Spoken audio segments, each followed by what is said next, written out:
is The Ramsey Show. You can be intentional about your character. You can have money and a career. You are the hero in your story. Live from the headquarters of Ramsey Solutions, it's The Ramsey Show, where dad is dumb, cash is king, and the paid-off home mortgage has taken the place of the BMW as the status symbol of choice. I'm Dave Ramsey, your host. Christina Ellis, Ramsey personality, best-selling author, is my co-host today as we answer your questions about building wealth, doing work that you love, and creating amazing, real relationships. The phone number is a free call, and some say the advice is worth exactly what you pay for it. The number is 888-825-5225. That's 888-825-5225. Kyle starts us off this hour in Manchester, New Hampshire. Hey, Kyle, how are you? Hey, sir, I'm doing great. How are you? Better than I deserve. What's up? So, my mom is 57 years old.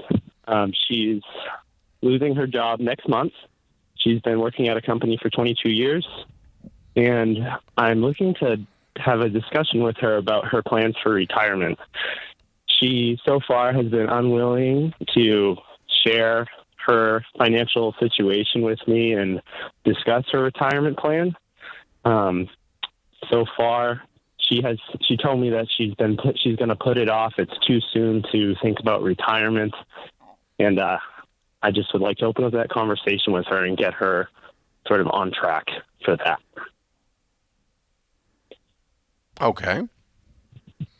Why do you think she's unwilling to talk to you about it? I sat down with her and asked her, what her plan was. I'm her only son. I'm also a little nervous that it's going to fall on me.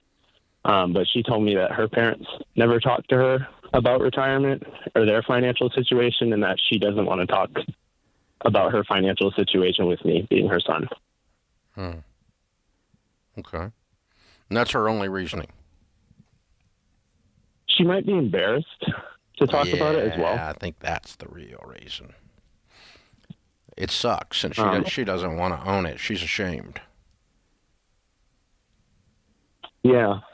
I think I really feel like I could help her by giving her tools to do better with her financial situation so that she could have a stress-free retirement someday. It's almost like she doesn't anticipate on retiring ever, that she's just going to work until the end. Yeah, that's a hard conversation. I know that, I'm the person that talks to both my in-laws and my mom a lot about money, and I found that one of the best ways is not to just to not just say, hey, this is what I should do, but to bring them in. So it sounds like you're pretty on top of your finances.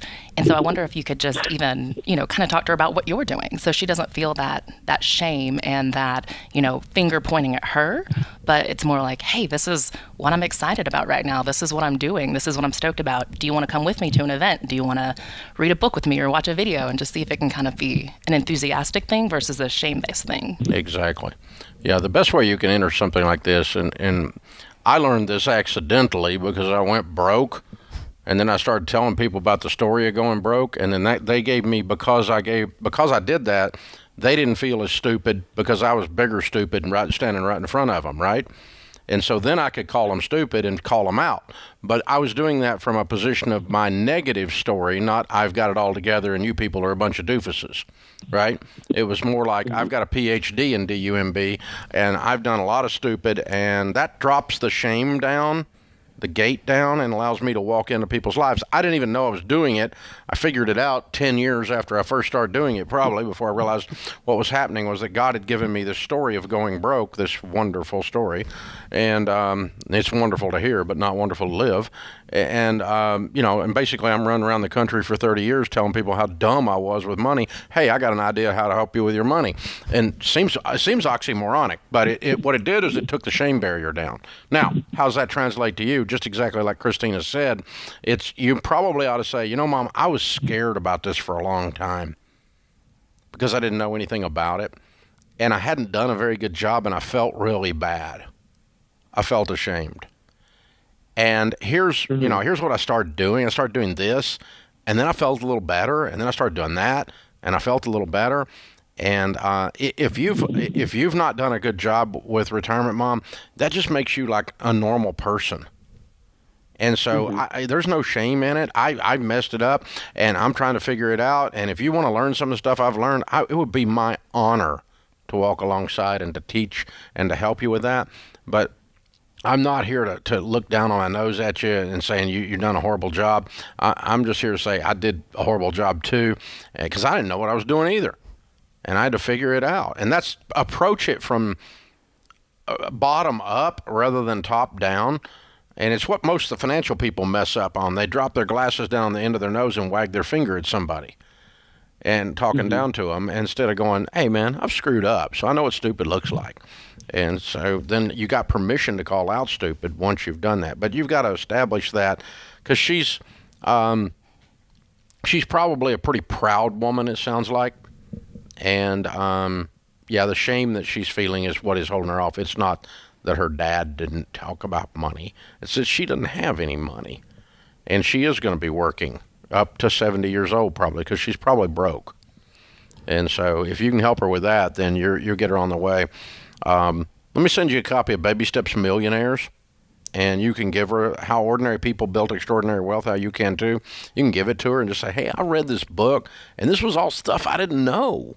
And it blew my mind, and because I felt so dumb. And just keep talking about how dumb you are. That's a real good idea, just to get the conversation started, and because it just drops the shame barrier down. Yeah, and I think it's so important to just make sure you tell her that there's no dumb questions. There are no questions that are too silly. I think even as money people, we're constantly asking questions, and there's constantly things that I don't know that I'm learning. And I think some of the wisest people are willing to admit, they don't know things. So it's like, no matter where you are in your financial journey, whether you're brand new, you don't know anything about retirement, or you've read every Ramsey book there is, be willing to ask questions and be okay if you sound a little bit silly in the process. Yeah. But she's not there. Right now, she's just all bottled up with shame. She just stopped up. Yep. And so to kind of get the top off of it, get flow going a little bit, and is just start talking about talk about you, don't talk about her. And don't talk about anything except how scared you were and how inept you were and how ignorant you were. And I had to get to learning about this stuff. And boy, I sure do feel better now that I've learned about it. Still don't have it all figured out, but I know a lot. I know enough now that I'm not scared and I don't feel dumb. And man, I felt so dumb and I was so scared. And those should be truthful statements, by the way. I'm guessing they are. I doubt you, 20 years old, had it all together. Maybe you did. There are a few of those people call here, but not most of us didn't. Most of us have stumbled around looking stupid for a while. Yeah, and they're hard conversations to have, but good for you for being willing to go there with your mom and support her and love her that way. It's awesome. Now, the only other thing you could do is get someone that she considers a peer or she looks up to that would speak into her life and jog this loose. And that might be an uncle, that might be a grandparent, that might be a pastor, I don't know, someone who's in a position of credibility that you don't have. This is The Ramsey Show.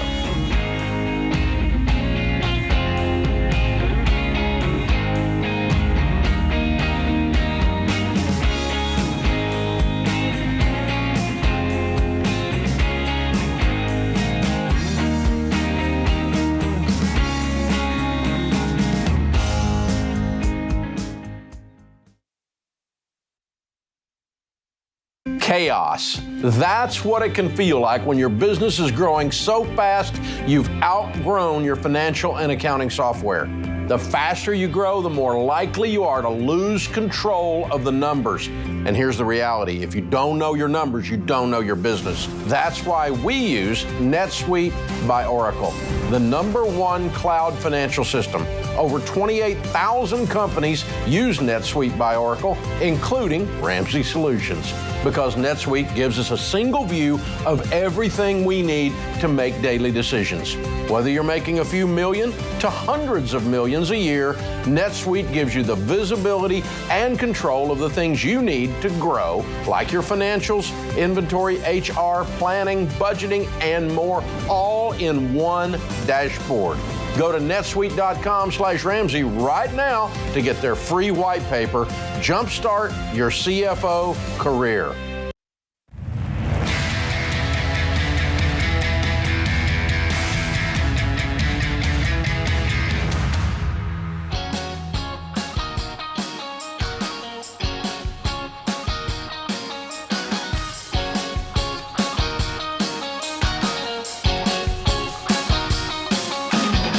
Christina Ellis, Ramsey Personality, is my co-host today. She's #1 best-selling author.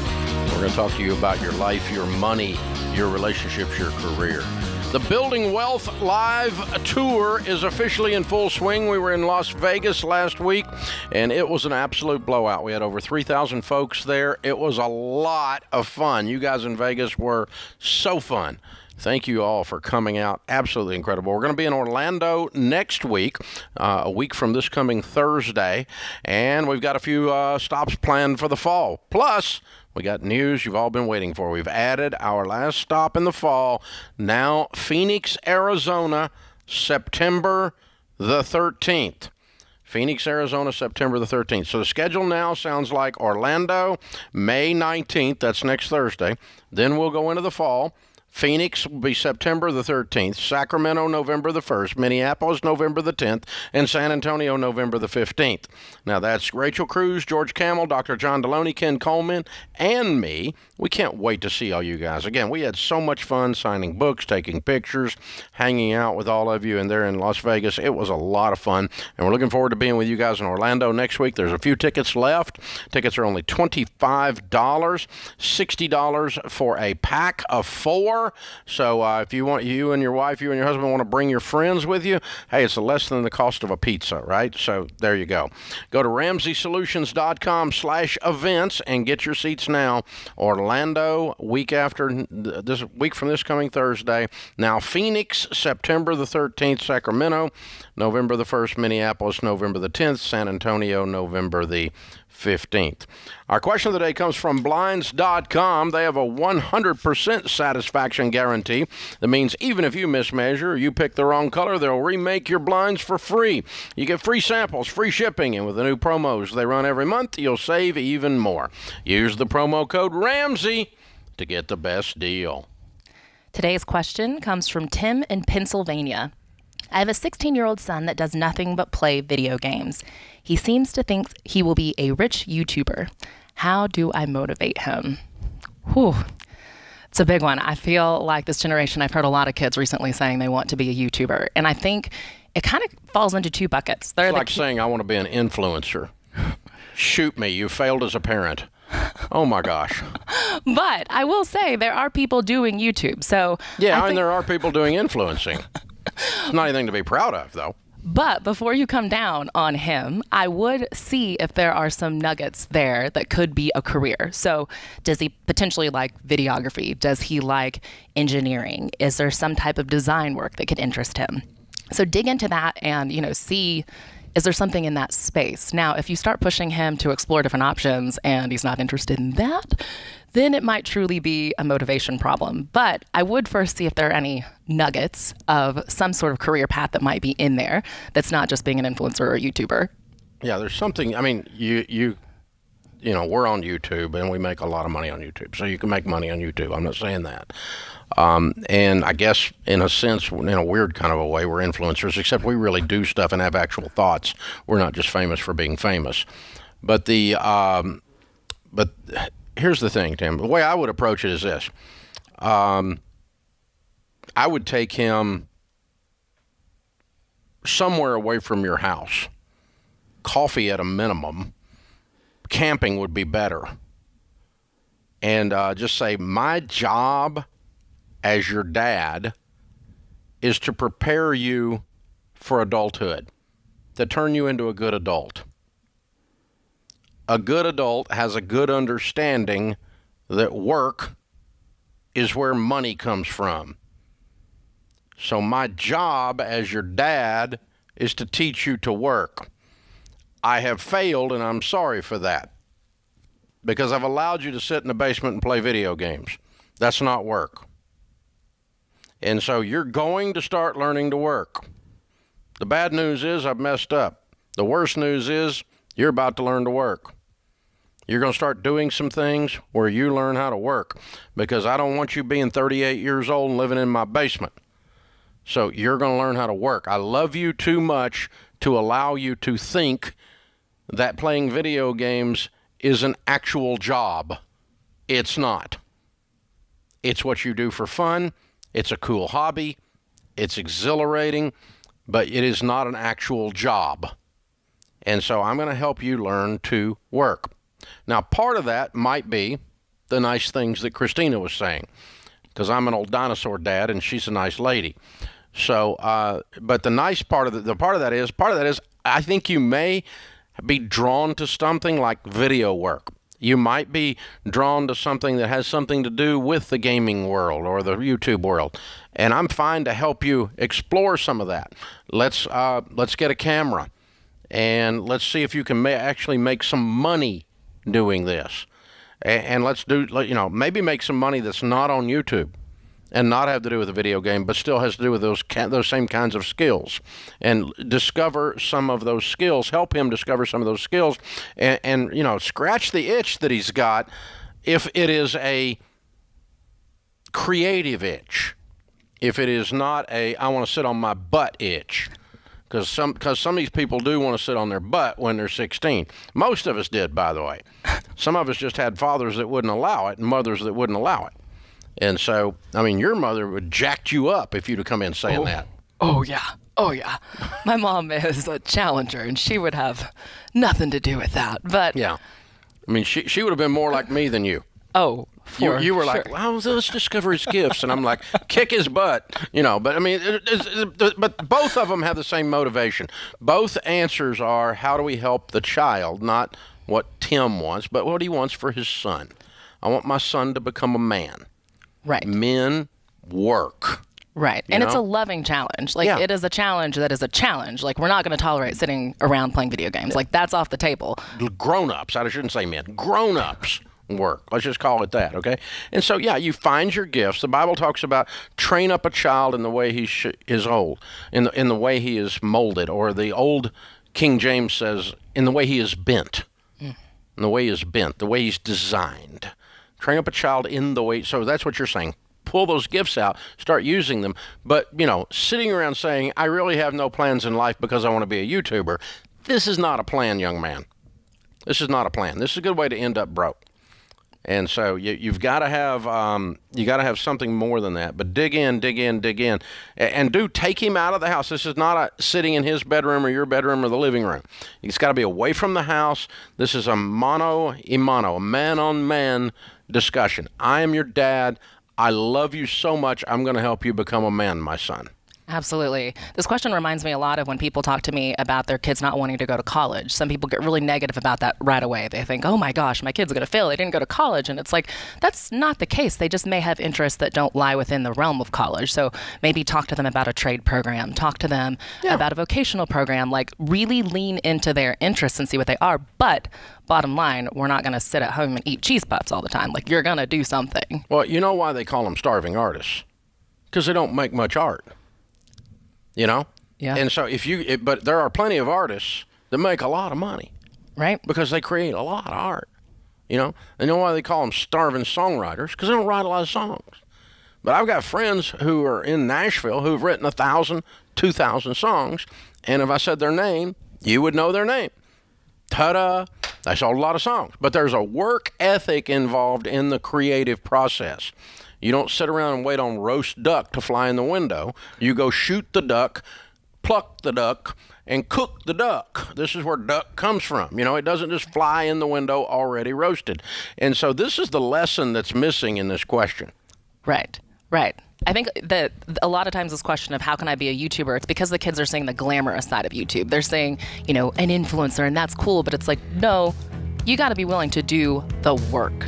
Man, I'm telling you, the people that make it we've had 1 billion downloads on this podcast. The people that make it in the podcast world, they work. We show up here every day, 3 hours a day doing this. And we like it. We have fun doing it. But, most people don't understand that's where this comes from. So what Malcolm Gladwell calls in Outliers 10,000 hours of practice before you're successful. And it may involve doing a whole lot of stuff that's not on YouTube before you get there. This is The Ramsey Show.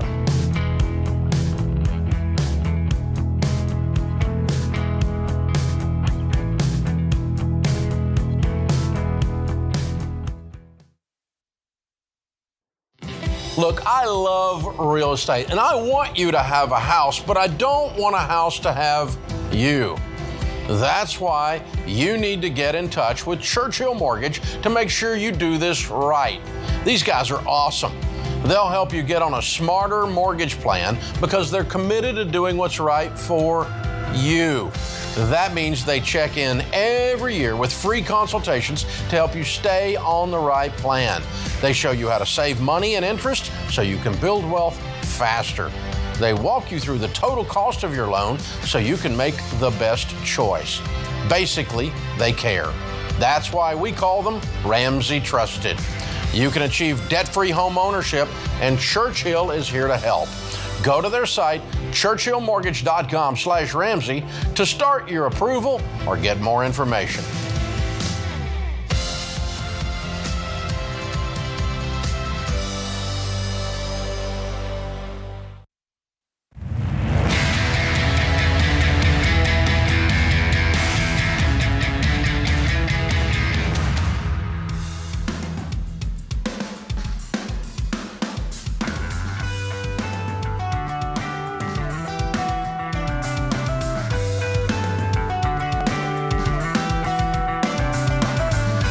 Christina Ellis, Ramsey personality, #1 best-selling author, is my co-host today. Nate and Faith are with us on the debt-free stage right here in the lobby of Ramsey Solutions. By the way, if you ever want to visit Ramsey Solutions, we got a huge lobby and visitor center and free cookies and coffee and places to watch us do the show. We do it for 3 hours every day, live from 1 to 4 Central.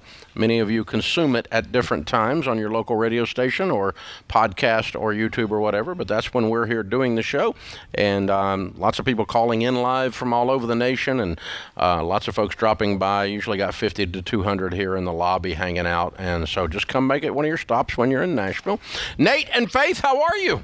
Good. We're great. Thanks for having us. Absolutely. Where do y'all live? We live in West Lafayette, Indiana. Oh, fun. Good for you. Okay. And how much debt have you paid off? A little over $47,000. All right. How long did this take you? 23 months. All right. And your range of income during that time? Started around 90 and ended about 110. Okay, cool. What do y'all do for a living? I work at a university. And I'm mostly at home. Okay. I do some photography, but As she waves towards the babies in the floor out That's here. right. Okay, perfect. Good. Good for you. Love it. What kind of debt was the $47,000? It was mostly student loans. There was a little bit of credit card debt in there, but primarily student loans. Okay. How long y'all been married? We've been married since 2011. 11 years? Okay. All right. So 11 years, but something happened 2 years ago, a pandemic for one thing. And in the middle of that, you decided, we're getting out of debt. Tell us your story. We had actually decided to do the program right before the pandemic broke out. So we started Financial Peace University in January of 2020, obviously not knowing what to expect, but we Right. had kind of found ourselves in this cycle of using credit cards to do monthly expenses and just sort of playing catch up all the time. So when the pandemic broke out and we couldn't meet in person with our groups, we just had to take ownership on our own and build that support system in other ways. So we took advantage of things like student loan pausing to really get aggressive about paying that back, and it worked out. And our vacations being canceled. Yeah, that helps. Also helpful. That helps, yeah. Yeah, we weren't allowed to do anything. It was awful. Yeah. Oh. So while everybody else is panicking about the pandemic and the financial markets, you guys are already plugged in. You're already like, whew, we got this. I mean, we did a little bit of panicking at the beginning, like everybody. Yeah, I think we all had a little of that. Yeah. So, but you you still leaned in and you said, okay, vacation money, we'll throw it at it. Student loans are paused. Let's get it. While there's no interest, let's get it knocked out. That's right. Yeah, good, smart. That's smart. Very smart. What was the hardest part? I think the hardest part was seeing the end from the beginning. Right, as you're chipping away at those student loans, and we're so conditioned to think of student loans as this thing that just lives with you forever, right? So just getting in the mindset that this has an end date and that we could get these things out of our life. That was the biggest challenge. Yes, and amen, man. With this pandemic pause, that's what I keep telling people. Pay off your student loans now. This is an opportunity, and you guys are just a shining example of that. Yeah. Beautiful, beautiful. So 23 months. When you first started and you wrote it all out, how long did you think it was going to take you? We had it closer to 3 years. Yeah. And then Isn't it funny how it just push speeds it up? Yeah. Well, you get sick of it. So Yeah, it's like I'm done. Yeah. And I got all that vacation money. I got all this other stuff to throw at it. Right. I got all these refunds coming. I got everything coming. I just throw it all at it, and boom, there you go. Yep. Yeah, way to go. How's it feel to be free? Feels Good. great. It feels great. It's freed us up to, pursue other things. We're going to be transitioning into a new job for me and a new location. Oh, wow. And we're able to do that without, this thing hanging over us. Yeah, amen. This thing. That's what we call student loans. This thing. It's a big thing. A Yeah. big thing. Yeah, I like it. Good Who are for your you. biggest cheerleaders? Well, we spent, with the pandemic, I felt like we cheered each other on a lot because we Sure. were by ourselves. Our parents taught us a lot of good foundations for finances. My cousin Cassie went through your program and got debt-free as a single mom, and she was actually texting us this morning. I love it. Way to go, yeah. Kathy. Cassie, but yeah. Oh, I'm sorry. Yeah, okay. Yeah. Good for you guys. What do you tell people the secret to getting out of debt is now that you've done it? You're actual experts. I don't think there's a magic bullet. I think it's just an intentionality. For everybody, there's that thing in your life that's preventing you from being financially responsible. Maybe it's eating out, or maybe it's student loans. What was yours? I think it was Vacations. vacation. Yeah, we really like to be we're on a vacation now. There we go. But But now, it's now you can guilt-free. afford to. That's right. So it's just being intentional, making a commitment, and sticking to it. Yeah, okay. That's a big deal.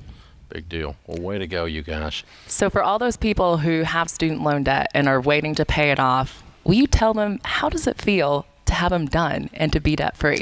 It feels amazing. And I know that, there's talks of maybe a certain amount of student loan forgiveness. I would say this is your education. That's your degree. Take ownership. Take advantage of this time because it feels amazing. Yeah, Amen. it's worth it. You're done. You're done forever, and you don't have to worry about some politician fixing your life. You fixed it. Very cool, very cool. And you brought the kiddos to scream with you. We Let's did. get them Yes. into the shot. What are their names and ages? We've got Walter 5, Amelia 3, and Madeline just turned 1. Oh, perfect. Very cool. And made the trip to Nashville Yeah. as a part of a vacation. Very good. Very good. Well done, you guys. We're very proud of you. We've got a copy of Baby Steps Millionaires for you. How Ordinary People Built Extraordinary Wealth. How you can too. That's the next chapter in your story. We want you to be that. So very cool. Good job, good job, good job. All right, it's Nate and Faith, Walter, Amelia, and Madeline, all from Lafayette. Wow. $47,000 paid off in 23 months, making 90 to 110. Count it down. Let's hear a debt-free scream. You ready, guys? 3, 2, 1. We're debt free. Yay! Way to go, guys. Great job. Great job. Oh, man, those kids have no idea what mom and dad have done. They have completely set them up to win. It's changing their family tree. Absolutely. Fabulous amazing. done. Fabulous done. Mandy is with us in San Francisco. Hi, Mandy. Welcome to the Ramsey Show. Hello, Dave, Christina. Thank you so much for all you do. I appreciate the opportunity to pick your brain here today. Thank you. How can we help? So I had a hard year last year, as many of us did, and it left me in about $43,000, well, what is now $43,000 of personal debt. I also have about $113,000 in school loans. Just started, learning, picked up your book and listening to your podcast, et cetera. So I'm starting to snowball. I got my emergency fund a little bit higher than the 1,000, starting to snowball and starting to get the hunger, right? Like starting to get the hunger to get out of debt all the way. Good. I have a little over $100K in my 401K. I'm a good earner. And my question to you is, should I borrow against myself? Fee is only $50, and the interest I pay back to myself 3.5%. So should I borrow against my 401k to get out of debt? And what is your income? 175 annual, good. plus I get bonus. Oh, good. Okay. Well, you live in an expensive area, but other than that, you have a I live in- wonderful shovel and a medium-sized hole. You know, you got you need $150,000 and you make 175. I think you're debt free in 2 years. But you're not going to have much of a life during that time because you're getting out of debt. You're on beans and rice and beans. But 75,000 a year out of 175 is pretty doable. Would you agree? Yeah, I think so. That makes you done in 2 years. And so you can't borrow your way out of debt. And so we tell people not to borrow unless there's just some kind of a moving around of something. In this case, never borrow on your 401k because you're unplugging good mutual funds that'll be making you 10 to 12% on average, instead getting 3.5%. And when you leave your company, when you get a better job, get fired or die, when you leave your company, that loan is considered due in full. If you don't pay it within 60 days, you get penalized 10% plus your tax rate. And the last thing you need when you leave your company is that. So nope, no shortcuts, kiddo. Just dive in. You can do it. This is The Ramsey Show.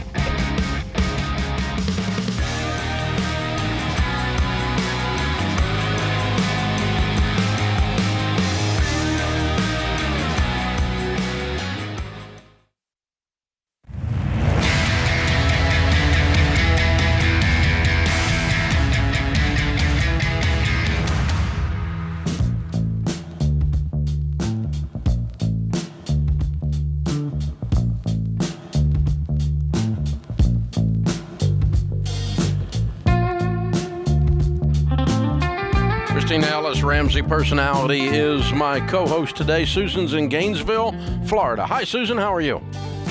Hi, Dave. I'm in a quandary. I've been following you for years. 2 years from paying off my house, and recently I've been told that I may need to have a liver transplant. Ooh.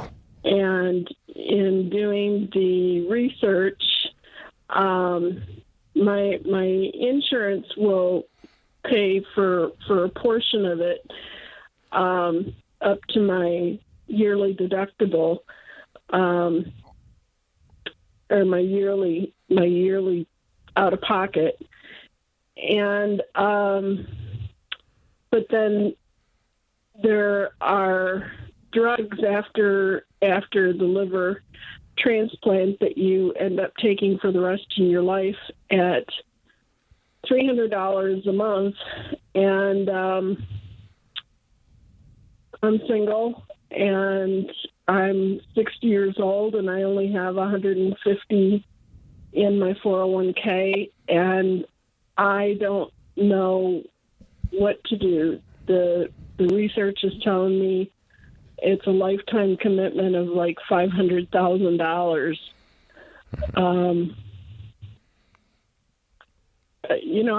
I can't even imagine how I'm gonna pay that off. Well, there's so many things here to be afraid of, isn't there? Yeah. I mean, when you just say liver transplant, I go, whoa, you know? And then when you say 500,000, I go, whoa, double whoa. Yeah, there's a lot going on. I can imagine you're scared. What do you make a year? Well, I work from home. I work for a company out of state as a technical writer. So I think I paid $85 in taxes this year. Good. And the good news is that that doesn't require a lot of physical exertion. And so after you're in recovery, you'll be able to resume work fairly quick, right? Yeah, they're telling me about 3 to 6 months. Yeah, that's pretty cool. And my company provides the short-term disability where I'll make 2/3 during the time I'm out. Mm-hmm. For the years that I've put in. My heart just goes out to you. I'm so sorry for what you're going through. I can hear the pain in your voice, and Thank you, Christina. Yeah. Well, it's keeping me up at night. I've been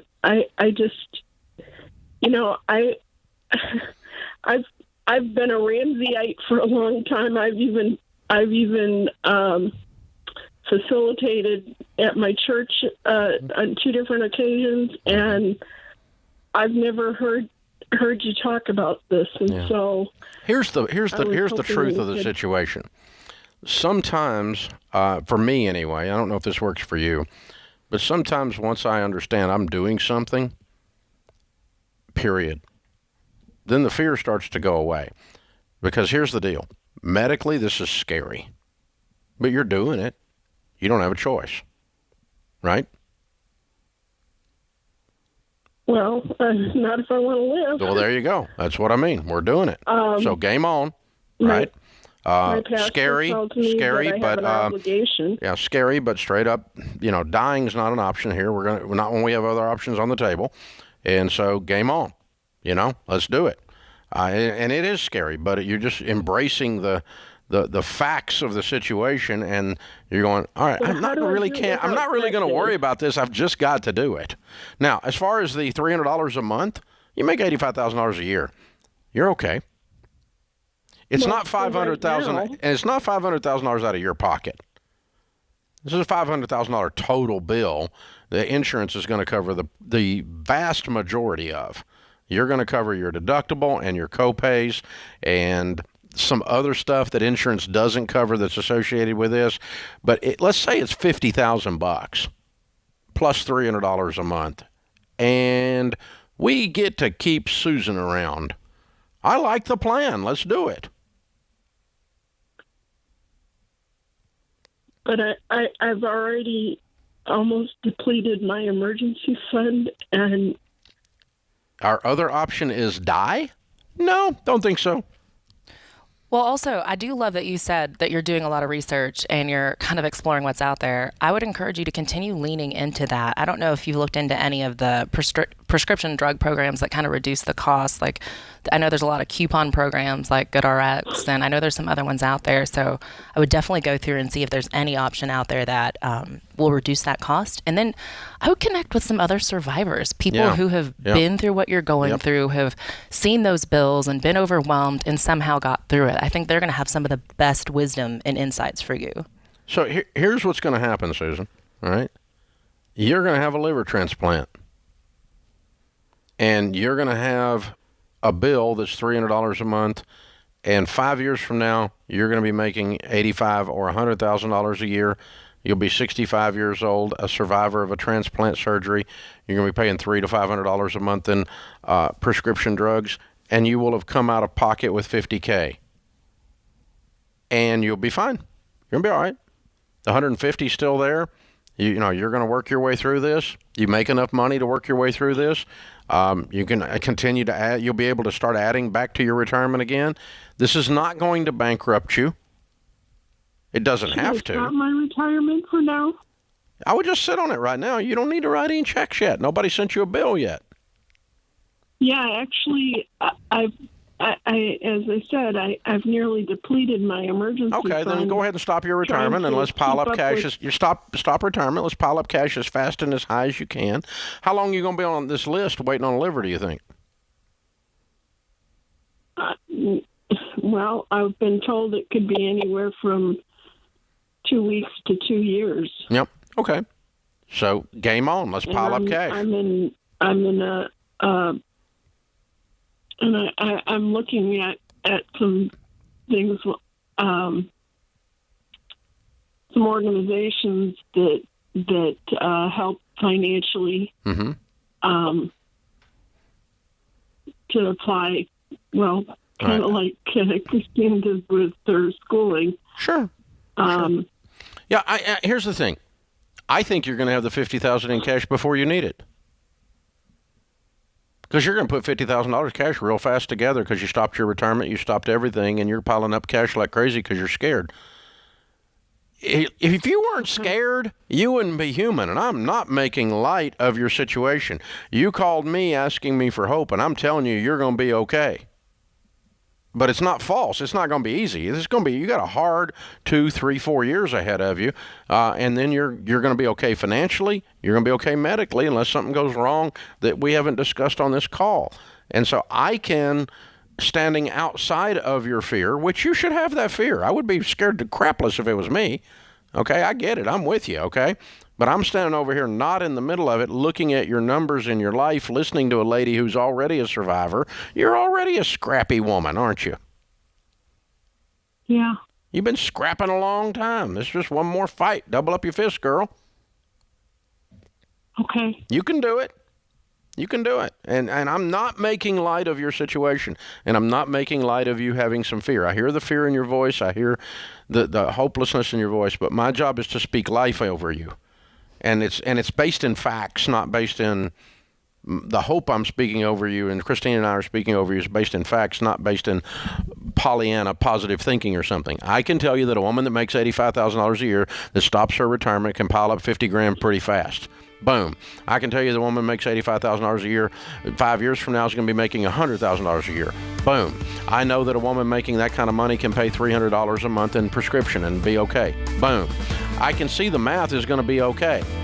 But I'm not the one facing all of it, so it's not as scary for me. So my job is to say, hey, I love you. I'm afraid with you, but you're going to be okay. You're going to get there. You call us back if you need some help, honey. This is The Ramsey Show.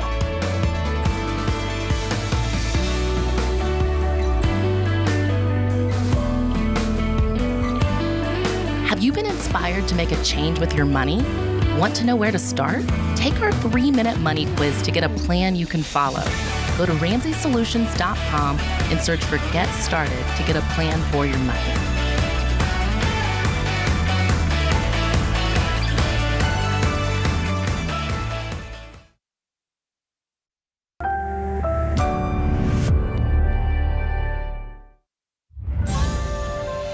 This is The Ramsey Show. You can be intentional about your character. You can have money and a career. You are the hero in your story. Live from the headquarters of Ramsey Solutions, it's The Ramsey Show, where dad is dumb, cash is king, and the paid-off home mortgage has taken the place of the BMW as the status symbol of choice. #1 best-selling author Christina Ellis, Ramsey personality, is my co-host today as we answer your questions about building wealth, doing work that you love, and creating real, amazing relationships. Thank you for joining us, America. We're glad you're here. 888-825-5225 is the number. Tim is with us in St. Paul, Minnesota. Hi, Tim. Welcome to The Ramsey Show. Hey, Dave. How's it going? Better than I deserve. How can I help?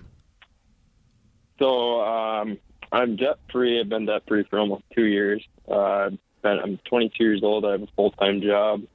I still live with my parents, so I really don't pay anything to them for rent or anything. I just pay for my car and my phone insurance. And I'd like to get out of the house, but just with the market, it kind of seems unreasonable to buy right now, and rent is outrageously expensive. So I guess I'm just looking for some guidance on what I should do. Okay. How much do you earn? I make about $27 an hour. Roughly about $50,000 a year, I think, is what it comes out to. Mm-hmm. Good for you. What do you do? What's that? What do you do? I'm a public service worker. I work for a city in public works. Okay, cool. All right, fun. Well, my first thought is, having been 22 years old and struggled to get out and figure out how to make ends meet when you first move out, is roommates. I mean, you can rent by itself. If you're trying to get a 1-bedroom apartment, that's super expensive. But if you're willing to split it with somebody else, you can really reduce cost. How do you feel about that? Would you be willing to live with other people? Yeah, and I definitely have, I have friends that are just not in the same position, just aren't ready to front money to move out. And so I guess, I mean, that's an option that I have looked into. It just hasn't been one that's at the top of my list, I guess. Well, you make a good income, and I mean, you probably could actually afford an apartment if that's what you really want. But if you don't have friends that like in your immediate circle that need roommates, I mean, I know for me, I often lived off campus in the summers, and I had times where I had to ask a friend of a friend or just kind of coordinate with other people, and maybe not live with all my best friends, but I got to live with people who were decent enough and made ends meet for me. Yeah, and they paid the bill. And so that's helpful. Tim, the way I always look at these things is on the short term, there's no problem here. But this is a bad long-term plan. This living in your parents' house, right? Right, exactly. And so at some point, we have to launch. Now, what does that look like? And rather than just looking at what it costs today, is where do I want to be if I'm 22? Where do I want to be when I'm 30? What do I want my life to look like? And what is the best route to get me there? My personal experience as a dad is that you will have things develop in you when you have to buy your own gallon of milk and you have to fold your own socks and stuff. And I'm not saying you're lazy, but I'm just saying that when there's no milk unless you go to the store and get it, when there's no electricity unless you keep it on, something happens in your personal development that is good for you. Do I want you to go bankrupt because of that? No, I don't. But when my oldest came home from college, we told her she could stay for a little while until she could get situated, get settled into the new job, and gather up some roommates. And so she stayed with us about 3 months. And honestly, that kid is an easy kid like you. She wasn't a bother. She could have still be there, wouldn't bother us, But it wasn't good for her long term, and so we said, about 3 months, you need to get out. And I watched her personality shift a little when she moved out. I watched her square her shoulders and throw them back a little bit. She walked a little taller. She had a little different level of dignity, and easier to get a date when you don't live with mom, and all that kind of stuff. And so, all these things start to develop.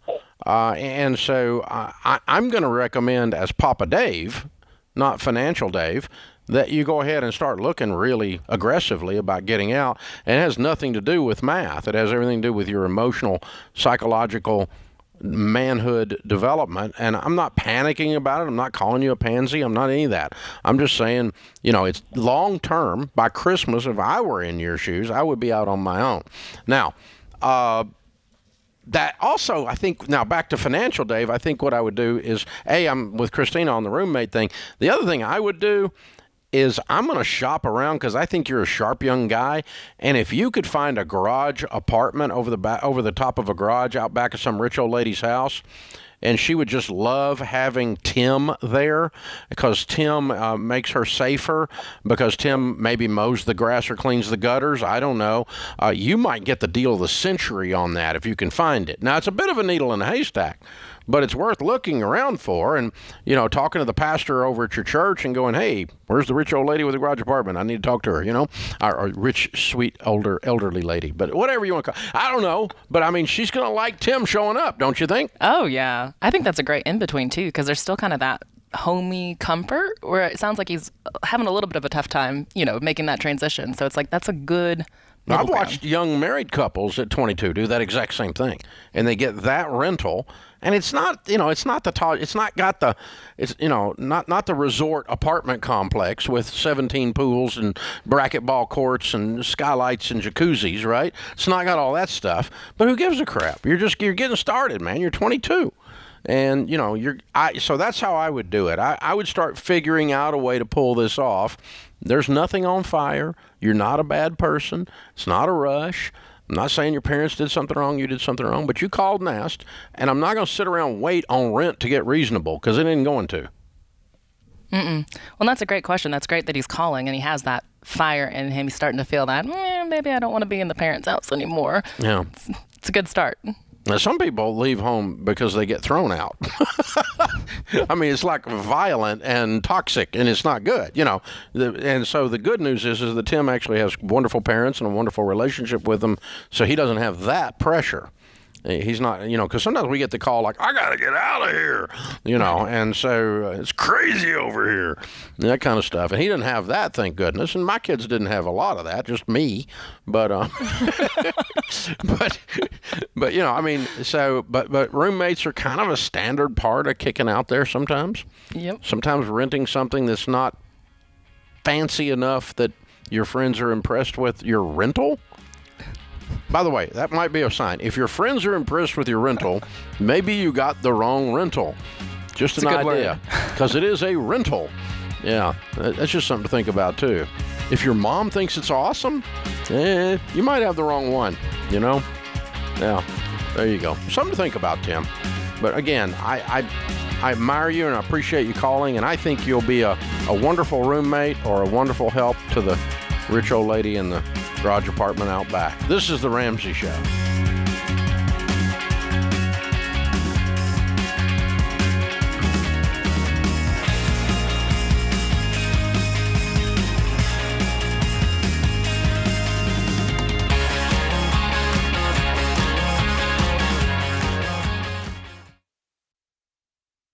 We were drawn to Christian Healthcare Ministries because we both had young families and we wanted to have more children. And we had also just started a real estate company and needed to find healthcare coverage that would meet our needs. We were attracted to CHM because of its low monthly costs and the ability to negotiate medical costs down. Established in 1981 and accredited by the Better Business Bureau, CHM is here to meet the needs of your growing family or small business. Check us out at chministries.org/budget. We absolutely believe in it.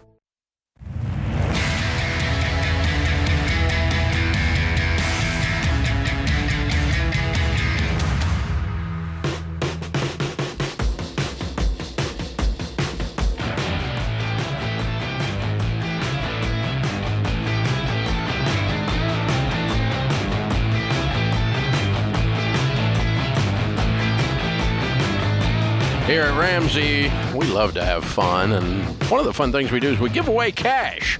So you guessed it, we're super excited to tell our listeners we're giving away $500 every week in May and a grand prize of $3,000 at the end of the month in our Ramsey cash giveaway.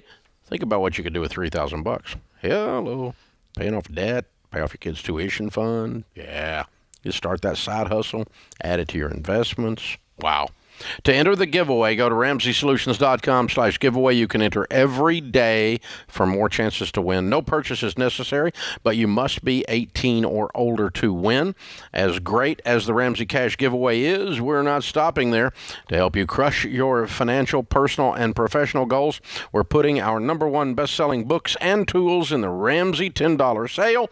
That's 67% off. There's something for everyone in the sale. We know $10 doesn't just get you much anymore, but during our $10 sale, it gets you a lot. Hey, inflation has not affected the $10 sale. It's still there. It has affected our profits because we pay more for the stupid books. But there you go. These books and tools will help you make a plan and crush your goals. You get up to 67% off. Check out the Ramsey $10 sale. Almost all of our #1 bestsellers on sale there at RamseySolutions.com. Pretty cool stuff. Ann's with us in Houston. Hi, Ann. Welcome to the Ramsey Show. Hi, Dave. Thanks for taking my call. Sure. What's up? Well, my husband and I were in our mid-20s and expecting our first baby this year. Yay! Thanks. We have no debt outside our mortgage, and we're scheduled to pay that off in about 4 years. And it's our dream that I can stay home with the kids, and I want to homeschool them. But once our house is paid off, we can comfortably live on my husband's single income, but we have to wait to that point. And currently, my paycheck goes fully to principal on the mortgage. And now my question is, would it be beneficial for me to continue working for a period of time after we pay off the mortgage just to bank that paycheck save it for extra rainy day, a 4-door car for my husband? I don't know, but I want to do what's best for my family, and it kind of still seems hard to give up that income, and I'd love to hear your thoughts.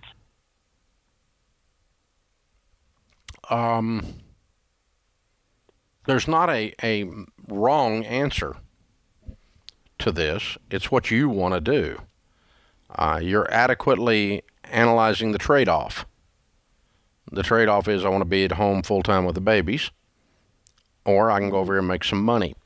If you add an element to that and say, not only can I go make some money, but I really like my job, I really like what I do, then there's certainly nothing wrong with you being a working mother, because it's what you want to do. It's part of who you are.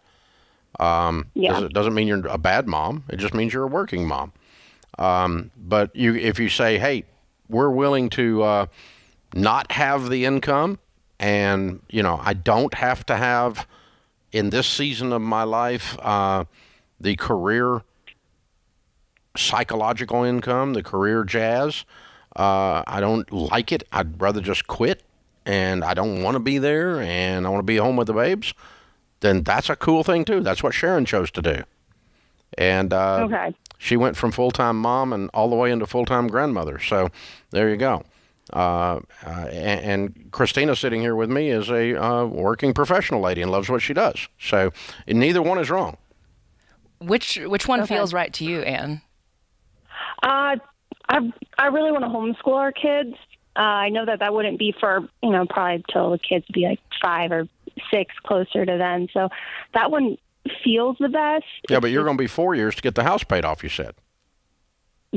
Yes, that is true. Yeah. So there you are. That sounds similar timing to me. Yeah, I guess that does line up. But I mean, it's okay if you want to. And of course, a middle ground is to figure out what do you do for a living. I work in HR. Okay, figure out if there's some HR functions you can do on a contract basis from home while the 5-year-old's napping. Okay. You might make half or 3/4 of what you make now, working 25 hours a week, and be no strain on motherhood. Yeah, that's true. That's good advice and good to hear your opinion. It seems like something kind of scary to give up, but. Well, here's the thing: if you quit today, and it takes 6 years to pay off your house, that's not a bad choice. Okay. And I will go ahead and warn you, this is your first one, going back to work, and the first one goes to daycare. Oh, that's a hard day. Yes, that's true. That's true. Thank you, Dave. Sure. Hey, you're going to do great. You're going to be a great mom, and you're going to be a great provider. The two of you are.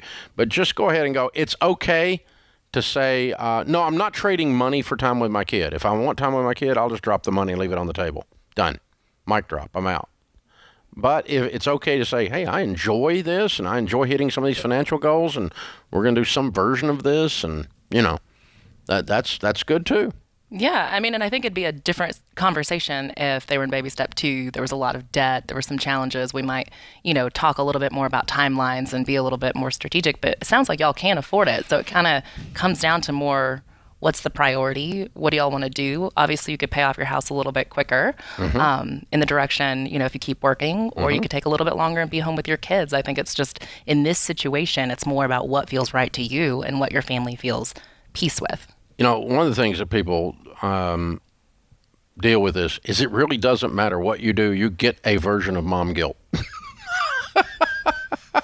True story. I get a version of mom guilt because I'm working. I get a version of mom guilt if I'm not working and not bringing in the bacon, And so there's some version of that. And somehow we guys got to pass on that one. I got zero guilt. I don't know how, it's just not fair, but I've just, Rachel's dealt with it. Christy, when she was here, dealt with it. I'm sure you have some. I mean, there's just, because society just puts it on you. They want you to be everything. And when you just choose to be one or the other, society doesn't know quite what to do with you. And so you kind of have to just go, well, I really wasn't taking a poll.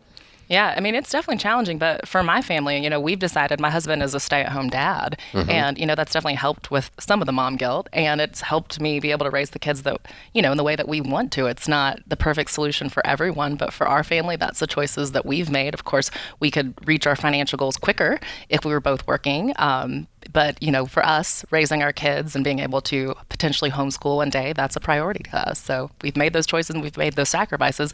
It's not right for everyone, but it's right for us. Well, and his public service allowed him to retire. Yep, after 17 years. Yeah, yep. So that's a different part of the equation, too. So that's pretty cool. Yeah. I mean, you got a lot of options out there. You can go a lot of different directions. So fun stuff. All right, good stuff. Open phones at 888-825-5225. Thank you for jumping in, America. We're glad you are here. John in New Jersey says, when is the best time to buy life insurance if we're in debt? Now. If I did 10 times my salary, I need a policy for $800,000. Good. Should I get that right away? Yes. Regardless of how much debt I'm in? Yes. Because it doesn't cost that much, John. $800,000, you're probably in your 20s or 30s, and it's the cost of a pizza. That premium is not going to make or break your financial thing. Get on XanderInsurance.com and get term life insurance 10 to 12 times your income immediately, because some of the saddest stories I've ever seen are people in their 20s or 30s who left a spouse and a kid or two behind and died. It was an awful situation. Yeah, that's painful. Yeah, it's such peace of mind. It's a simple thing to do, but yet if it's ever needed, what it can do for your family is just absolutely life-changing. Now, we've had, folks in Financial Peace University and financial counseling, or sometimes just listeners to the show, report back, and, this guy, 28 years old, something happens to him, and here sits his wife with, $500,000 or $600,000, or here sits his wife with nothing.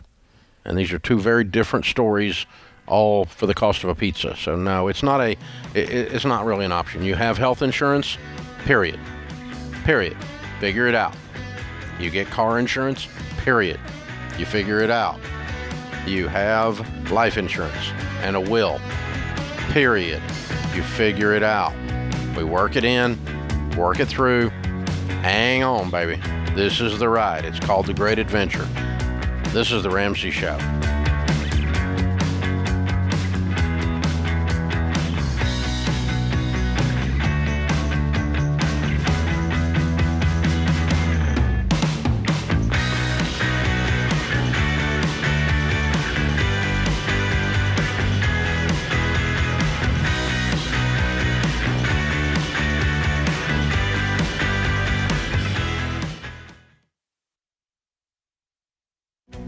If you're looking for ways to update your home without blowing the budget, I've got it. For years, I've been telling you about our friends at Blinds.com. Blinds.com makes it simple to shop top quality blinds, shades, and interior shutters from home with easy online ordering and free shipping. With Blinds.com, there's no need to renovate your entire home. Just change out what's on your windows with upscale choices like faux wood blinds, cellular, and roller shades, or even outdoor shades. Plus, Blinds.com guarantees the perfect fit, whether you do it yourself or you have them measure and install everything for you. Shop their latest looks and see how much you can save at Blinds.com today. The easy and affordable way to make your home more beautiful is Blinds.com.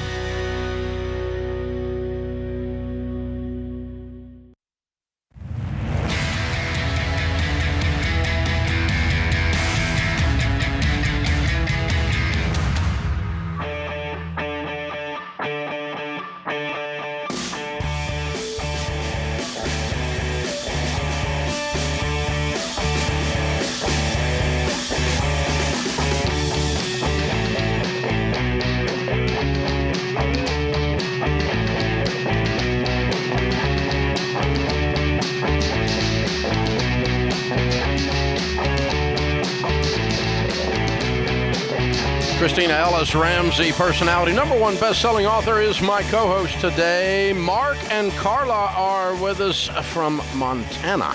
And it says on my screen, you guys are debt-free. Congratulations. Thank you. Well done. How much you pay off? $178,000. All right. How long did this take? 11 years. Okay, that works. And your range of income during that time? About $125. 125,000, sorry. You just got a considerable raise there, Mark. Yes, I love it. All right. How long y'all been married? 34 years. Okay, cool. What do you do for a living? I'm a physical therapist, and Mark is a high school teacher. Awesome. And we raised 4 children. There you go. So I'm guessing 11 years, $178,000 you paid off your house. We did just a few months ago. Talking to weird people. I love it. Way to go, you guys. What's this house worth? You know, in this market, probably $400,000+, I imagine. I would imagine. Congratulations, guys. That's fun. So what, you're in your 50s? Yes. Yeah, both 54. Yeah. And just on a side note, Dave, I want to thank you for, your Foundation in Personal Finance curriculum. I actually teach that. I have for the last 10 years, and it's now a required class at our high school. Oh, thank you. And thank you to the high school. And thank you on behalf of all those students. Way to go, man. I appreciate that. We're really it's been a real blessed. blessing, for We've gotten sure. that into 48% of the high schools, which means 52% still need to teach it. But you guys, thank you so much. Very, very cool. Way to go! All right, what inspired this story 11 years ago? Well, I think, we did the Larry Burkett class, when we first were married and found it very difficult to maintain our discipline levels on that, but certainly introduced to it. And when you have 4 kids all within about 9 years and, you got to start planning for college and things, that we had to get our finances right. And it took us a little while to get going, but once we got consistent, we got it done. We weren't very good at doing the rice and beans idea, so we had a little bit of fun along the way with our 4 kids. So I'd say that's why it took us this long. So now that they're gone and out of the house, we kind of went crazy and finished paying off our debt. Love it. Love it. That is so awesome. What would you say is the key to getting out of debt? Really having a plan. We had a picture on the back of our bedroom wall, with, okay, here's our overall debt in all these areas, and use the debt snowball. To be perfectly honest, the babysit plan works. Sometimes it takes a little longer than others, just because you got to be consistent and disciplined at it. But having a plan, it's always about having a system, and it really works. And sticking to the plan, making those choices of not always the fun choice, but sometimes the better choice in the long run to be where we're at now, because it is a huge difference. What did your kids think about this during this journey? Because, obviously you teach foundations, which is incredible, but a lot of parents, they're not having conversations about money with their kids. So what was that like? Really true. Yeah, actually, I had our youngest 2 actually took the class from me when they were still in high school. The other 2, I wasn't teaching the class at that time. But it actually caused us to do some different things with raising them as well, just in terms of having, give 10%, save 10%, spend 80 kind of idea, give them some envelopes. And because we weren't doing things right with our kids in that regard, too. So that was really a valuable time with them, having taught the class and also applying it ourselves. You just can't teach what you're not doing yourself. Well, now also just standing up in front of that class with those teenagers out there, you're going, hey, paid for house, shut up. This right here works, boys and girls. This works, boys and girls. You're looking at a high school teacher with a paid for house. So just tell me it can't be done. So it can be done. Yeah. And so how much is in your all's retirement accounts? Well, that's the problem. We weren't very good at that part of it because we were so busy getting 4 kids through college and just getting out of debt, getting our house paid off. So I'm going to retire here in about 4 weeks with a pension, and I wish I'd have done a lot of the things that you taught. In fact, I tell my students that very often. I'm really good at teaching this class because I've made every mistake humanly possible, and I wish I would have done exactly what I'm teaching you to do and what Dave tells you to do. So we got some other plans and some entrepreneurship ideas, and we're just going to go get uncomfortable and see what happens. Good for you. Very cool. So what kind of business are you going to open? Well, I've got, Carter's still got a little bit of PT work to do, and I'm starting to give presentations to school districts, honestly, and how to, show teachers how to invest in their personal development and personal finances, honestly. Good. Really got a passion for the personal development part of things. And so I want to share that with other teachers, and so they can share that with their students and get them inspired about their future as well. Because I think there's a lot of kids struggling with anxiety and depression, things like that. And you can do very well with some CREs. That'll be great, man. Very cool. I love it, man. Way to go, you guys. Whoop, whoop, whoop, whoop. Excellent job. Well done. How's it feel to not have a payment in the world? It's awesome. It's awesome. We can finally start making different choices. Feel like we have so much more ability to live by our values, to donate both our time and our money where we want to, rather than just being stuck paying off bills every day. Yeah. Way to go, you guys. Good work. All right, we've got a copy of Baby Steps Millionaires for you. That is the next chapter in your story. I want to hear about you going on and being millionaires now. You're on your way. Also send you a copy of Total Money Makeover for you to give away and stir up a holy ruckus with somebody. So good stuff, guys. Well done, well done. All right, it's Mark and Carla in Montana. $178,000 paid off, house and everything, in their 50s, did that in 11 years. making $125.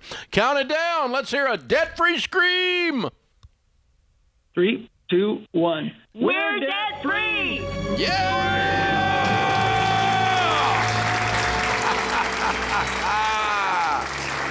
I love it. Way to go, you guys. Jessica is in St. Louis. Hi, Jessica. Welcome to the Ramsey Show. Hi. Thank you so much for taking my call today. Sure. What's up?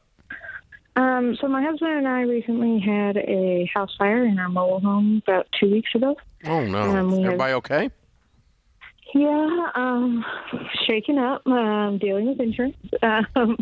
We have 2 little girls, a 15-month-old and a 5-month-old, so that's been fun. Where are you staying? Currently the in-laws, and then we're going to be moving to a temporary apartment that insurance is paying for on a month-to-month basis at the moment. Good. We still have not heard back about how much they're going to give for the damages. It's a lot of smoke damage and some fire damage in the kitchen. It'll take a while.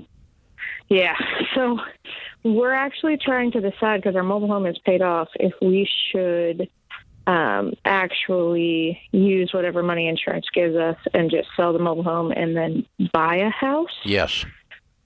Okay. Because we have about $16,000 in the bank currently. And then we have about $28,000 in school debt still that we have to pay off. Yeah, I'm going to buy a house as soon as possible. Here's as soon as it works out. We're not in a hurry. Everything's okay. Thank goodness everybody's fine. You got a place to live. Insurance is coming through and all that. But the way I answer that question so fast is not what's happening today, but what makes you better off 10 years from now? Repairing or buying a mobile home or buying a house? Ding, ding, buying a house. Mobile homes go down in value, right? Yeah, that's what I was telling my husband, but he's worried about the monthly payment on a mortgage when we don't have one currently. So yeah, well, you may want to wait a little while. You may want to rent a little while and save up a better down payment with the payoff of the mobile home and the contents. Take your time in settling that. Take your time in settling. Make lots of lists of things they owe you for. They will want to rush and settle with you. Don't get in too big a hurry.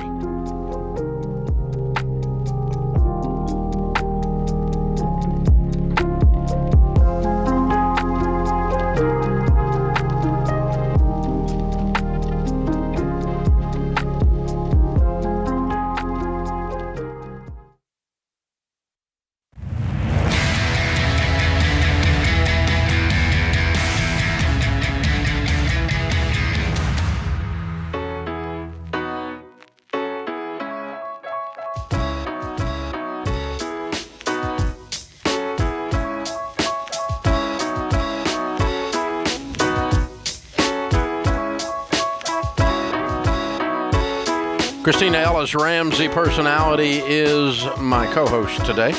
Open phones at 888-825-5225. Josh is with us in West Palm Beach. Hi, Josh. How are you?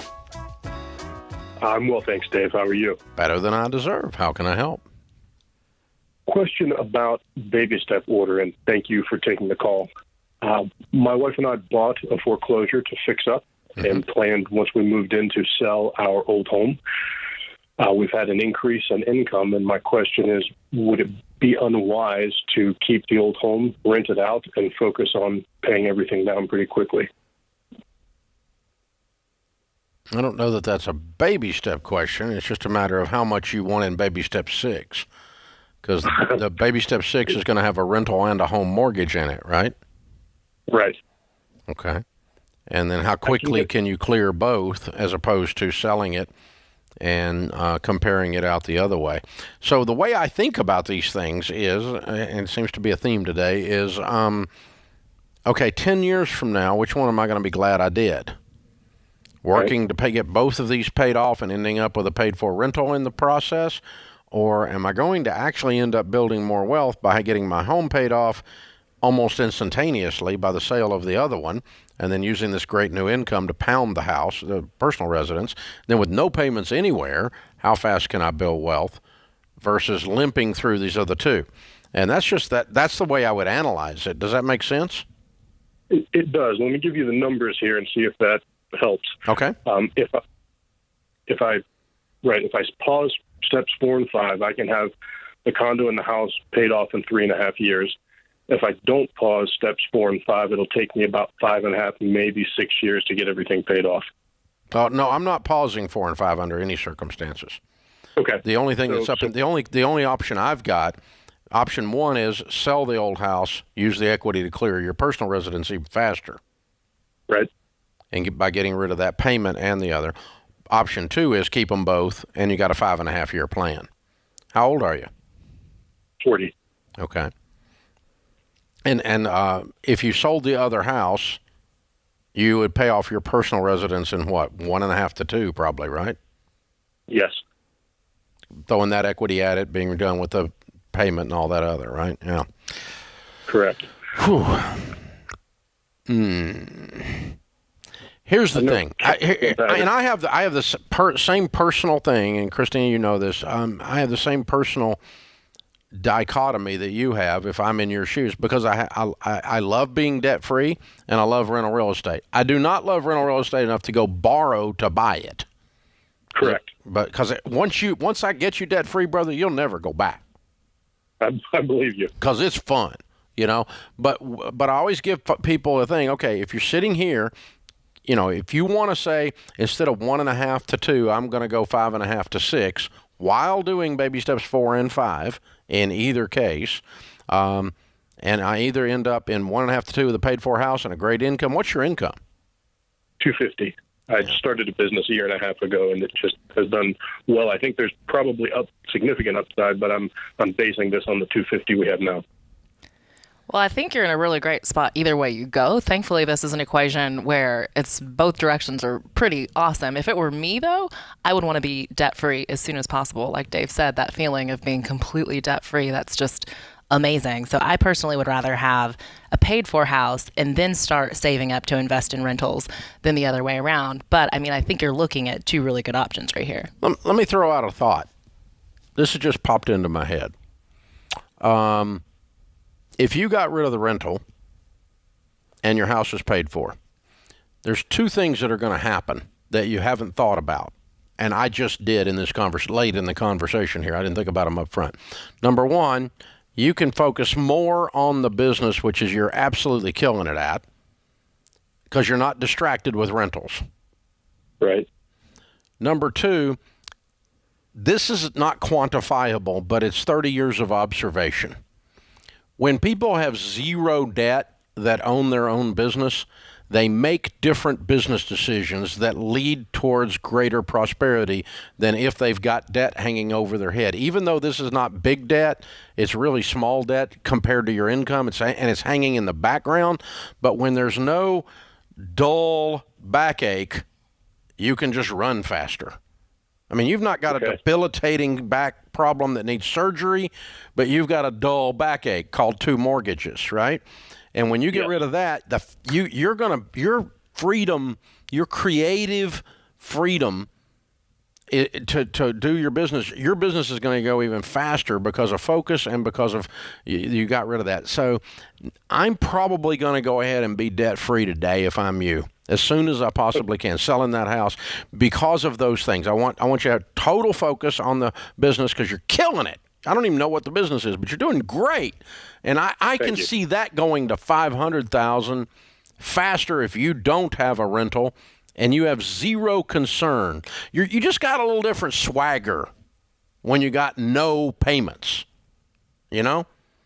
And so I could just look at people in business situation and just go, no, not doing that. What? You're kidding? No, not doing that because I don't have any payments, you know? It's a weird thing, but it changes your negotiating posture. It changes your decision-making flow. Your critical thinking on it's different. And it's not quantifiable, but I think I probably have made more money because I was debt-free and I didn't have that hanging over my head. So I'm going to recommend that. But, Alexander, we're going to both admit, Christine and I are both telling you, neither one of these are in the stupid column. You know, it's okay to go either direction. We're just discussing, you know, smart and smarter. But that's all we're discussing here. So it's a fine way to go either way, as long as you continue to do 4 and 5 while you're doing whatever it is you do. So the 4 and 5 aren't they're not going to give you a problem. Your income is going to solve any problems they give you because you're just killing it. So that's pretty cool.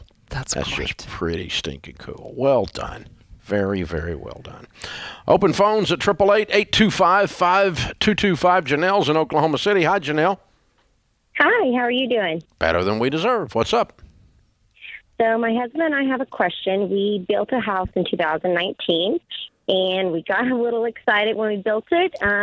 Built a home and signed a 30-year mortgage. We are debt-free.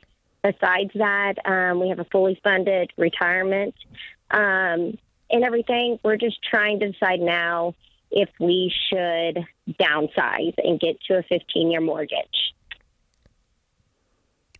How much is your payment? So with escrow and everything, we're at $2,400 a month. What's your take-home pay? $190. No, you should keep your house that you love.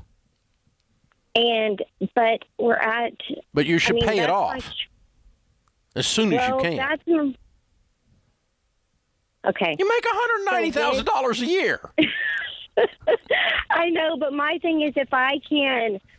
I'm at like a 2.25% interest rate too, so I'm super low. Who gives a crap? And Pay it I'm off. Okay, so just stay where we're at though, and What's then your just loan? nail down.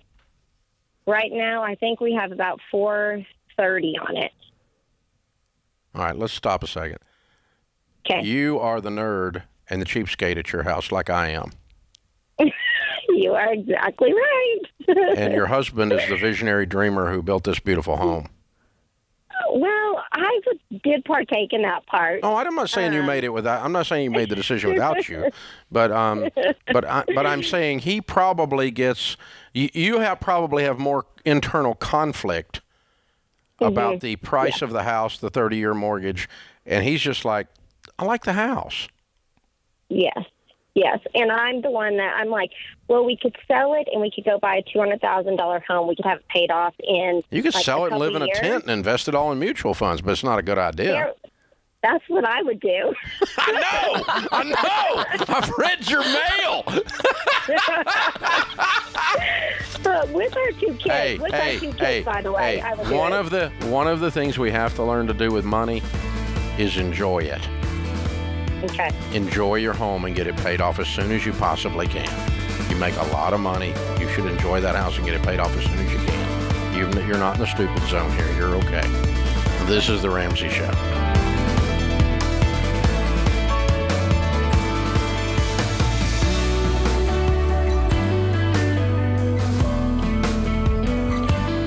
Dave here. You can find all of our shows with the Ramsey Network app on your smartphone. It's the only place to listen to the entire back catalog of episodes. Download the Ramsey Network app in your favorite app store today.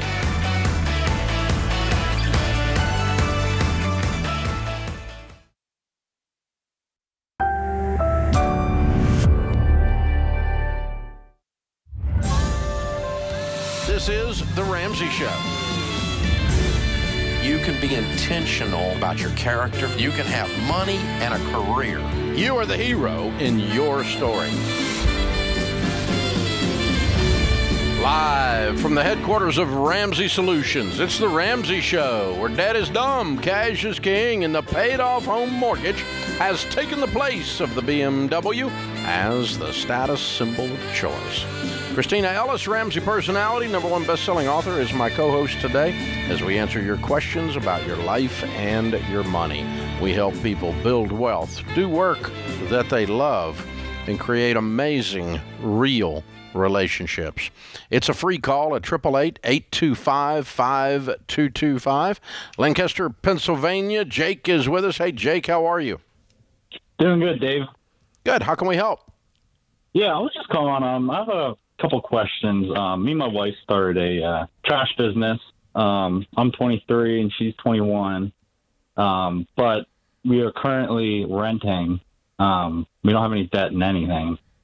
We were just wondering, we would like to buy a house down the road, but our business is growing also. and we're kind of stuck on a crossroads whether we should keep investing in the business and renting or sell out the business and move and buy a house to where we want. You would move to a different city? A different location. Yeah. We were looking to move into a different area eventually. Why? Where we would like to buy our house. Well, we have some family down in a different state, actually, and we always wanted to buy a house in that area. And we were renting. We had this side business, and it kind of grew up a little bit more than we thought it would. What is we're it? Kind of at the point, well, we haul trash, and we're out of a truck and a trailer right now. We kind of outgrew that, so we kind of need to buy a trash truck now, or we weren't sure if we should, keep with the business or, move on to buy a house somewhere. What would it look like to do that business in the city where you want to move? I think we could do it there. We don't exactly know how the market is right there in that certain area where we would like to move at. We know what the market's kind of like where we're at now, but obviously we would like to get out of the rental also. How many? We're just afraid if we. Yeah, there's no panic. There's no panic with any of this. Yeah. How many customers do you have? Well, we do 60 weekly customers, and we started 6 months ago, and we've been gaining more customers every week. So it's been a progress. How has it? Why has it grown so fast? I'm not sure. Actually, we didn't do much advertising or anything. Well, apparently your competitor sucks. Yeah, I mean there is some of that going on too. We did get lucky there, but I don't know if we should keep renting. Like if it'd be a good investment to keep renting or a good investment to invest in our business and grow the business. Because we have, like I said, we don't have any debt. We have a little over $30,000 saved up. Yeah, it feels like oxymoronic to keep growing a business in an area that you don't want to stay in.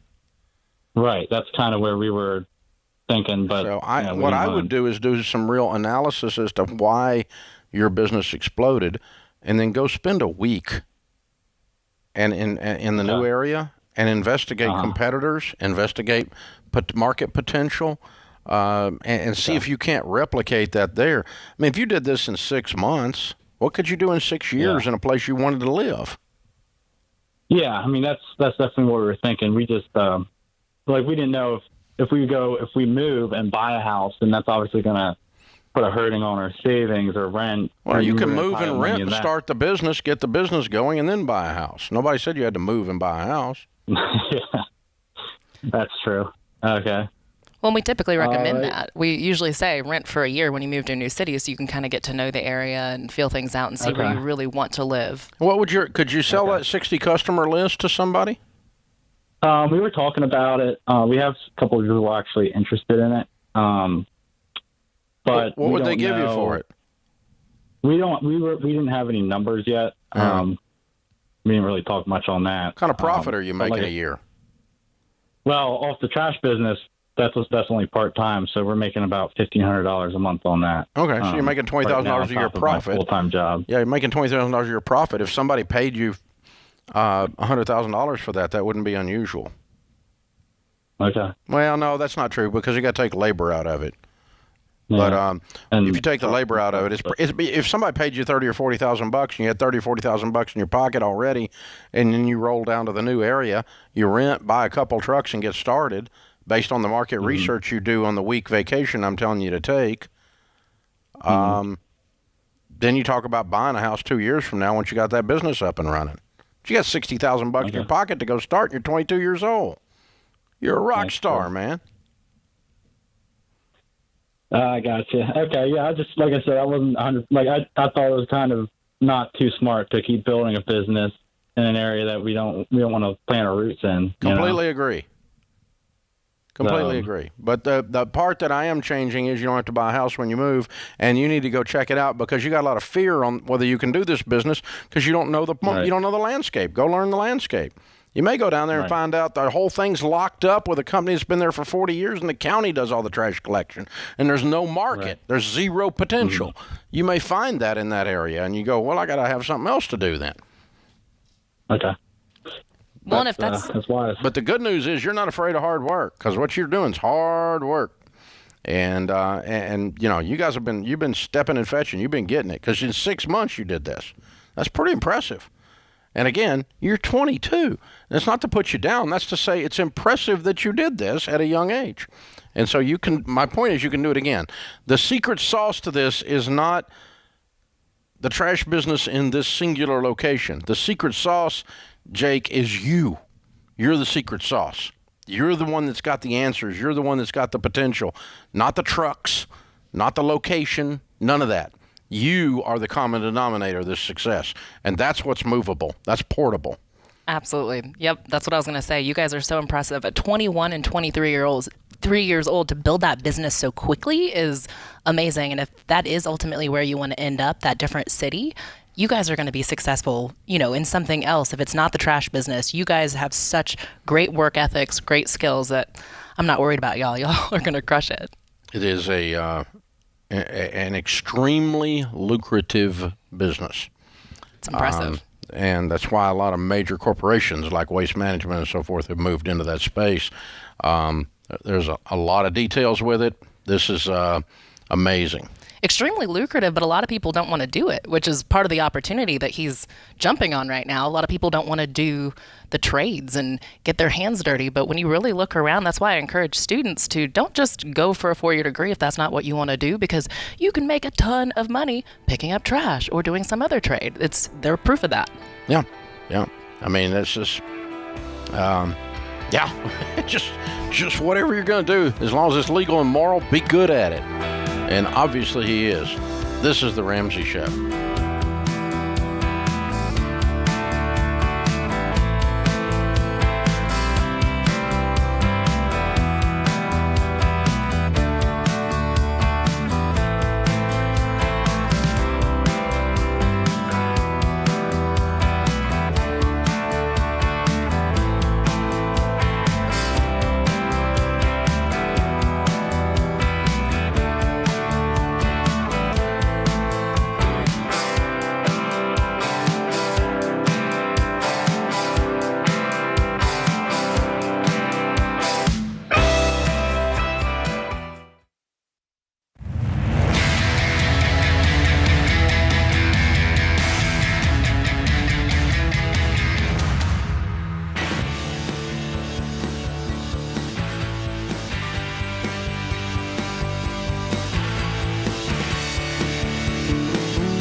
If you're looking to sell your house right now, that can be a little bit overwhelming. The market is crazy.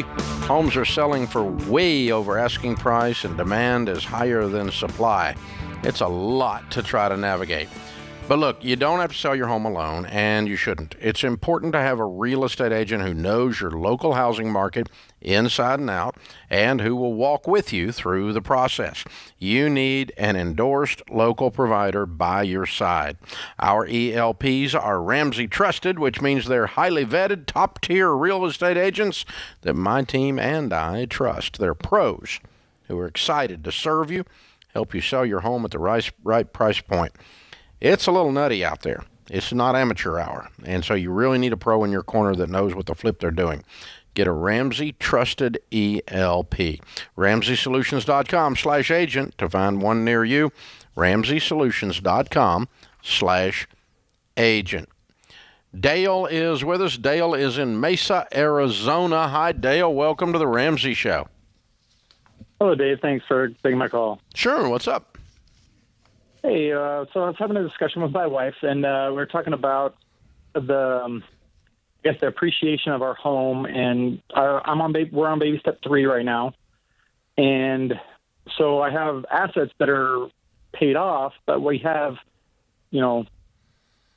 coverage that we used to have, let's say 3 years ago, on the vehicles and trailer and home that's skyrocketed in value now.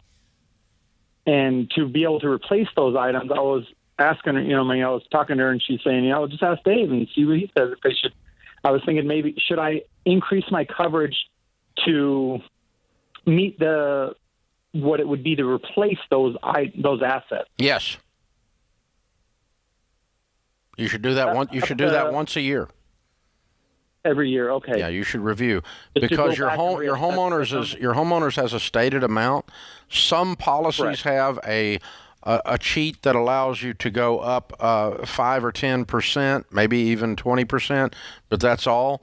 And so you could have a $300,000 policy on a house you bought 5 years ago, and now it's selling for $450,000, and it burns. You are screwed. Exactly. Yes, that's yeah. I work in the fire industry and doing investigations, and I see it all the time that people just don't have any insurance because their house is paid off. Well, that's even dumber. Yeah.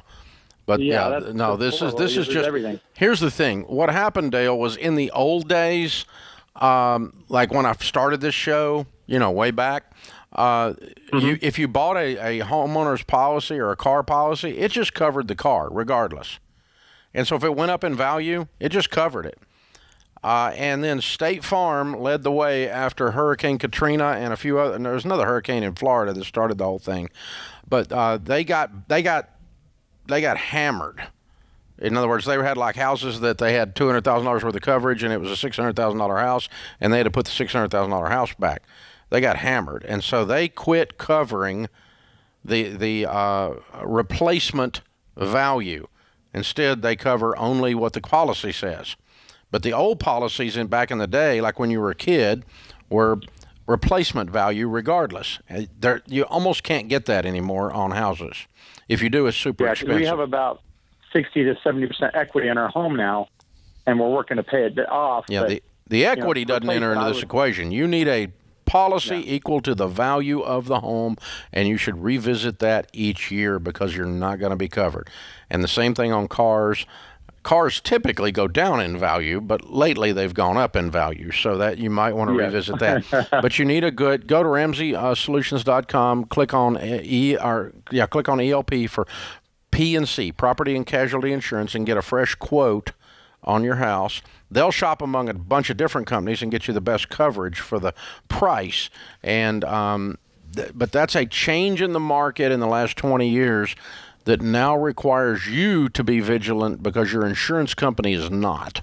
Yeah, I think that's such a great reminder for everyone listening. I mean, we've all seen crazy property values skyrocket, so I think it's just important for everybody to take a moment and go, ooh, let's check. Let's make sure we've been in touch with our insurance ELP and make sure that we are up to date and that everything is completely covered. And if you are questioning that, we also have a free coverage checkup at RamseySolutions.com where you can just check and make sure all your insurance is in the right place. Yeah, make sure you got the right kinds of insurance at this phase of your life and everything. That's exactly right. But I just think it's really, really important. One thing when you're buying car insurance, you're buying homeowners insurance, for that matter, life insurance, any of them, you should use an independent agent. And that way they're shopping among several different companies, and they are actually technically working for you because they get paid when they sell you a policy. So they're going to get you the best deal among all these different companies versus like State Farm, which is a captive agent. And that means they sell one thing, State Farm. And guess what they're going to tell you is the best price? State Farm. And it's usually not. And guess what they're going to tell you is the best service? State Farm. And it never is. Okay?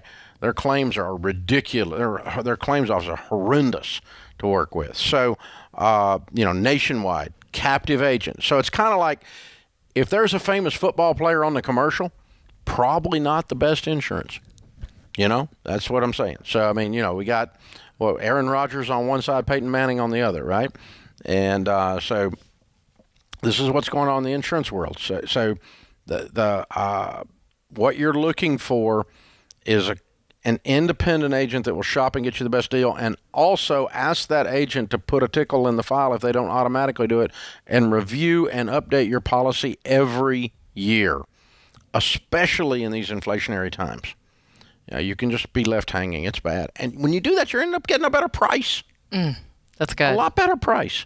Person using one of our ELPs ends up saving on car and homeowners together an average of about $700 a year, just by changing out from one of those expensive name brands, so to speak. Yeah, that's such a good clarification. I know when I was in my early 20s, I thought, to find insurance, I just had to drive to the local insurance agent. I would think I went to State Farm and just knocked on the door and said, hey, can you help me? And I spent way more than I needed to. You never checked it. You don't shop it. And here's the other thing. You usually know somebody in the insurance business. It's like the real estate business or whatever. It's like, so there always just seems to be somebody that's a State Farm agent or whatever. I mean, I've got like 5 or 6 people that I know very well that are State Farm agents. They're not real thrilled with me because I tell people not to do business with them. But they're just, it's not that a person I'm talking about, it's the company. And their prices are ridiculous. So, yeah, that kind of stuff. So just shop around. And you're right, though. A lot of people just first thing there. Well, it's kind of like when we're buying insurance, we kind of hold our nose. Yeah. It's like, it's not the most fun topic. Get this over with. Which arm do you want the shot in? I don't care. Just get it over with, Right or left, it doesn't matter. I'm going to be sore tomorrow anyway. That's how you feel when you're buying insurance, right? It's about to stick me here. This is just, you just, ugh. Yeah, it's not the most exciting topic. But like you said, a lot of people have friends that are insurance agents. And I know, especially with insurance and real estate, it can feel like, oh, man, I don't want to turn my friend down. Like, I'm going to feel bad. But this is an area where don't feel bad. Like, you've got to do what's right for your family. You got to protect your assets in the way that's necessary. And don't just rely on friends in that situation. Yeah, I'm going to feel bad if I lose $1,000 a year. Exactly. Because I paid too much and didn't have my house properly covered. I'm going to feel real bad then. So, and that can really happen. So, yeah, make sure you get the right amount of policy and that you update it once a year and that you're shopping with an independent insurance broker. These are all real solid tips. And again, we're not in the insurance business, but we've got a network of people with the heart of a teacher that are Ramsey trusted. They're going to do exactly what we're sitting here saying right now, and they'll shop your homeowners and your car insurance and get you the best possible deal. When you go to Xander Insurance and you're buying life insurance, they're an independent agent. That website's set up to automatically shop among a bazillion different life insurance companies. In your particular situation, they'll give you the quotes of 4 or 5 different ones, and you can look at them, and you can tell what's going on. I mean, then you get to decide. The power is in the consumer's hands when you're dealing with that. And that is the best way to do this stuff. Christina Ellis, Ramsey Personality, is my co-host today. This is The Ramsey Show.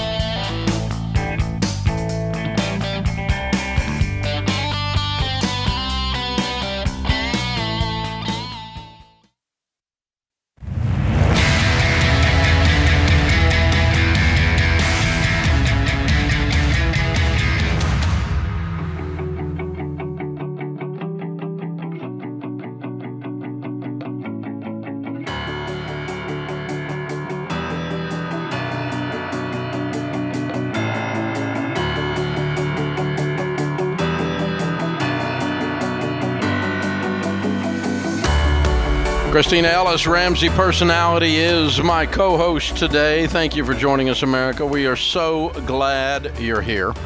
Open phones at 888-825-5225. In the lobby of Ramsey Solutions on the debt-free stage, John and Julie are with us. Hey, guys, how are you? Great. We're doing great. Good to have you guys. Where do you live? Fairfax, Virginia. Oh, my gosh. Well, welcome to Nashville. And how much debt have you paid off? $360,000. Whoa. How long did this take? 7 years and 7 months. All right. And your range of income during that time? We started around 115 and ended up over 300 at the end, last year. Yeah. Cool.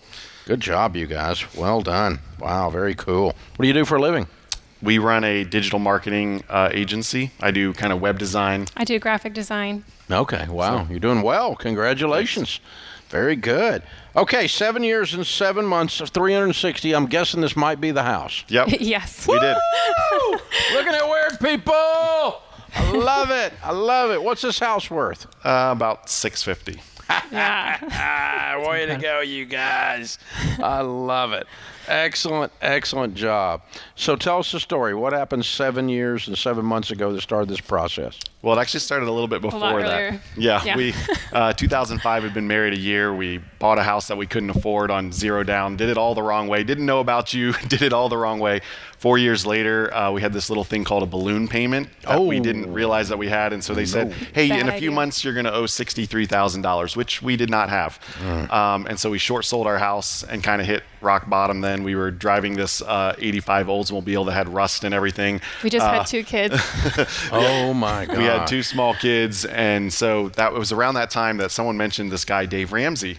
And we got the book, The Total Money Makeover. When you're at that level, you're just willing to listen to anything. Yeah. Any advice that anybody has that's better than what we've been through. And so we read that in a few days and we're like, okay, we need to do this. And so we paid off our student loans, our credit cards, all those things. And then we started kind of on the 3B plan of saving a down payment. We saved 20%. Bought a house 7 years, 7 months ago, and then paid it off as quick as we could. We didn't want to do it. Yeah. Felt like that before. Yeah. Yeah, we're not going back there again. No, this was not fun. And I hope you got a better car now. We do. We got rid of that one. Good. That was a serious hoopty. I did threaten my son, who's about to drive soon. He said, hey, I could have saved that one for you, but he's glad that I didn't.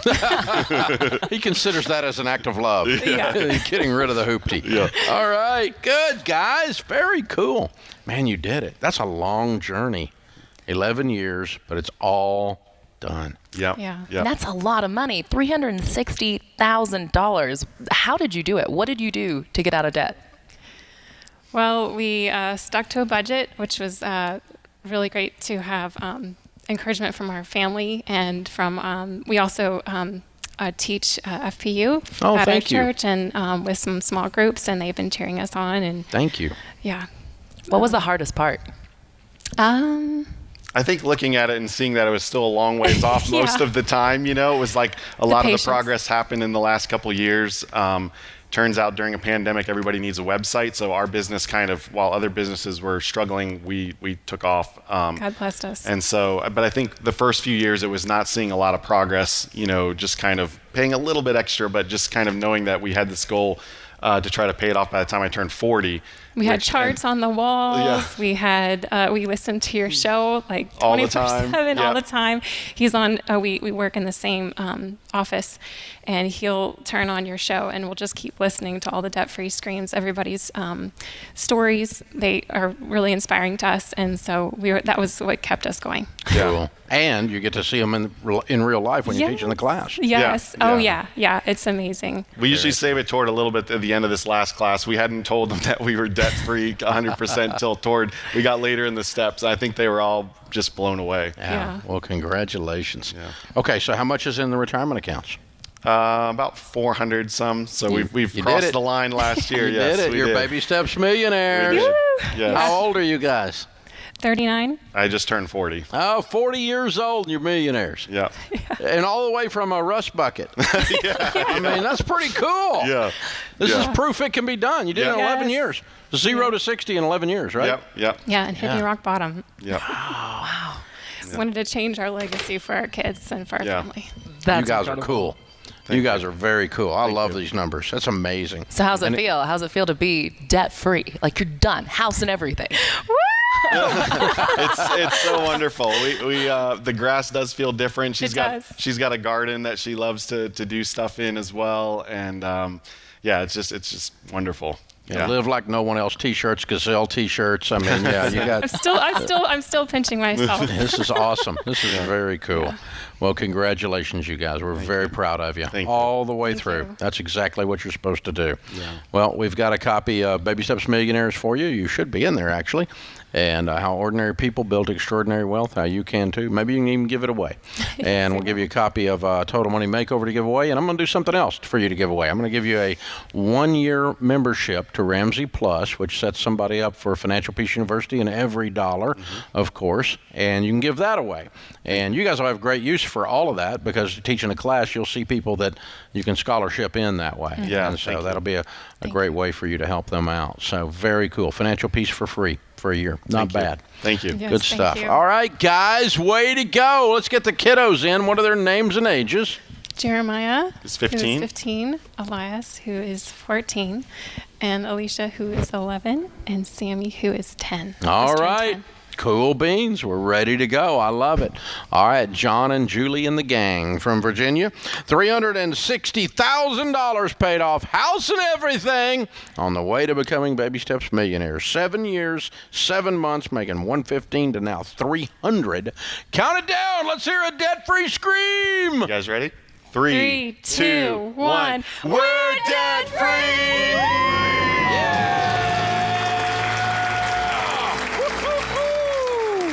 Boom!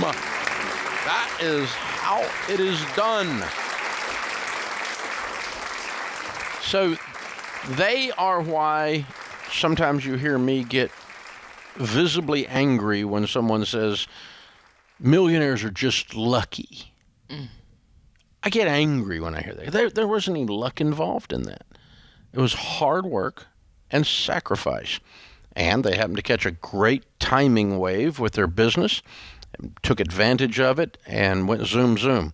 I mean, if you're selling plexiglass in the last 2 years, you've had a pretty good run.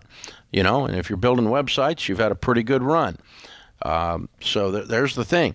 And on top of that, they had a plan, they had a system, and they went from losing a home in a short sale. That's a foreclosure, pre-foreclosure deal. Driving a rust bucket, a $500 car. And now you're looking at 4 teenagers whose lives have been completely changed. That's pretty amazing. That's incredible. And I mean, you could even hear like there was overwhelm at the beginning, $360,000. That's a huge mountain to climb. So it's like, it's okay to feel overwhelmed, but that doesn't mean don't do it. Like, do it. You guys are proof that it can be done. But if you're listening at this moment, or you're listening back at a different time to this particular broadcast, and you're at the bottom, you're driving a $500 car, and you lost your house, you're going to be okay. It's going to be all right. I went bankrupt and lost everything when I was 28. I'm okay. I'm better than I deserve, as a matter of fact. So there's a lot of hope here, folks. I'm just saying. And when you see people like that, they just look like hope to me. They just are proof that if you plant corn, corn will grow. Wow, who knew? That's amazing. It's the perfect before and after. Y'all are absolutely such amazing examples. Beautiful, beautiful, beautiful. Great recovery. Nice save. This is The Ramsey Show.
Scripture of the day, Psalms 1:1. Blessed is the one who does not walk in step with the wicked, or stand in the way that sinners take, or sit in the company of mockers. Winston Churchill said, an appeaser is one who feeds the crocodile, hoping it will eat him last.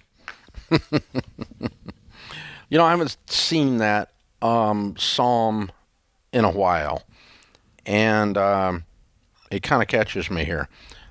Blessed is the one who does not walk in step with the wicked, or stand in the way that sinners take, or sit in the company of mockers. We have a lot of professional mockers on social media now. They're called trolls. And, when you sit in the company of them, you are not blessed. Isn't that interesting? I have not seen. I never thought of mocking as, because I'm a sarcastic person, right? But so I never think of it as serious as in step with the wicked. It's in the same sentence. Wow. You're blessed if you're not in step with the wicked, if you're not standing in the way that sinners take, which kind of makes sense. I mean, I get that one, right? But sitting in the company of mockers, that's kind of comes in from left field a little bit for me. Interesting. Very cool stuff. Christina is my co-host today, and Christina is also on the phone in Riverside, California. Hi, Christina. How are you? Good, Dave. How are you? Good. Your phone sucks. Can you speak directly into it? Yeah. Can you hear me now? Yes, ma'am. Much better. How can we help? All right. So my husband and I, we actually saw you Thursday in Vegas, so thanks for that. Well, thank you. Yeah. So we're in Vegas, Step 6, and we're about 6 years out on retirement. And we purchased land about 2 years ago to kind of start the project towards building our retirement home. And over the last 2 years, just the market has kind of priced us out of doing like a custom home build. We're considering alternate methods, like a modular or manufactured home along with custom built, and was wondering what your advice on that would be. When you say modular, it can mean a lot of things. All right. If it rolls up on wheels and I'm done, and when you're done with it, I can tell as a consumer when I walk up to it that it rolled up on wheels, it's going to go down in value. I would not do that. But there are plenty of construction techniques now that include sections of a home pre-built and rolled in and framed up around. And you have, for instance, pre-done floor joists or pre-done rafters, that kind of thing, or wall systems sometimes are fine. All of that's fine. That is technically under the heading of modular as well. But no, I would not buy a trailer or a glorified trailer. It's going to go down in value. Yeah. Okay. Yeah, I mean, we're definitely looking at the modular option as well, and just hoping to find something in our price range. We have about $228,000 in cash right now. Well, you also have a home in Riverside that you're going to sell when you retire. Well, we're actually hoping to keep it. Okay. Well, I mean, it depends on how you want to retire, I guess. Yeah. I don't know. I mean, I might rather have a rent. Where's the retirement home? In Puget Sound, Washington. Okay. I might rather have a rental or two in that area that I paid cash for that the total of is less than your current home in Riverside rather than having a rental in California. Okay. And have a paid for nicer property that I live in for my retirement years. Matter of fact, I know I would rather do that because long distance landlording is less than fun for me. I don't really have good results with that usually, so I try not to do it. Not on residential for sure. So that's kind of the way I would go. The other thing I think, Christina, to keep in mind is you don't have to build that house this year.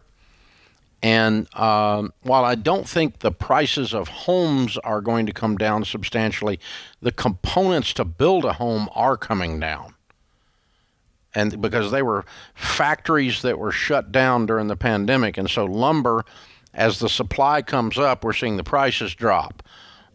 Steel went nuts for a while on commercial buildings. I think we're going to see that stabilize and come back down. And we're seeing some of the major components come back down. Once the oil thing straightens out, and it's not anywhere near it right now because Biden keeps screwing with it. But if oil prices come back down, then you'll see stuff like asphalt shingles, which have oil in them. Asphalt's made with oil. So, they'll see the shingles on a house come back down.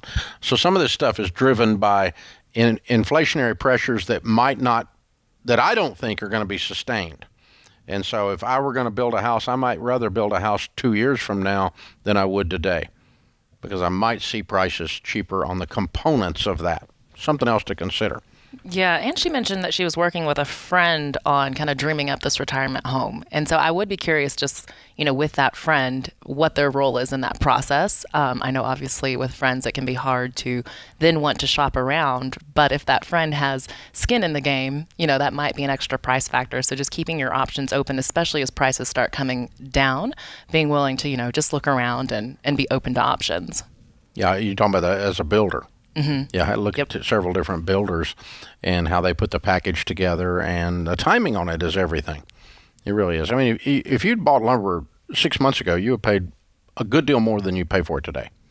That's what I'm talking about. That's the thing. So, there's nowhere near the shortage that there was 6 months ago.